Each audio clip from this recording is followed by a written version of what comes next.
જે મિત્ર police કોન્સ્ટેબલની preparation કરે છે, પોલીસ કોન્સ્ટેબલ એમની પ્રિપેરેશન કરે છે, તો એમને પણ સેમ છે એ અને બી.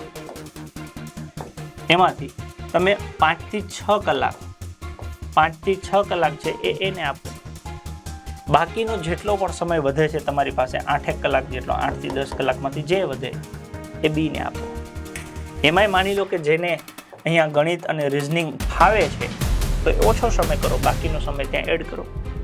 ઊંધું છે જેને બી વ્યવસ્થિત ફાવે છે અને એમાં કંઈ ખબર નથી પડતી તો એ વધારે સમય એને આપો.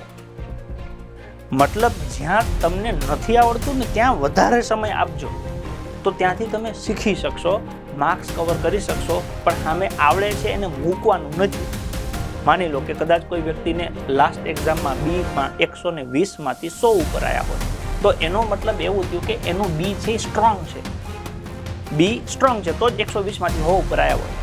પણ સામે અહીંયા માની લો કે જોઈએ એ પ્રમાણે માર્ક્સ ન થયા હોય, તો એવું કરી નાખવાનું કે અહીંયાનો ટાઈમ છે 5 થી 6 કલાક કરી નાખવાનો, અહીંનો ટાઈમ 8 કલાક સુધીનો કરી નાખવાનો. જ્યાં તકલીફ છે ને ત્યાં મહેનત કરો તો પરિણામ મળશે. હવે માની લો તમને એવું થાય કે આમાંથી કાંઈ નથી આવડતું, તો કાંઈ વાંધો નહીં, અમે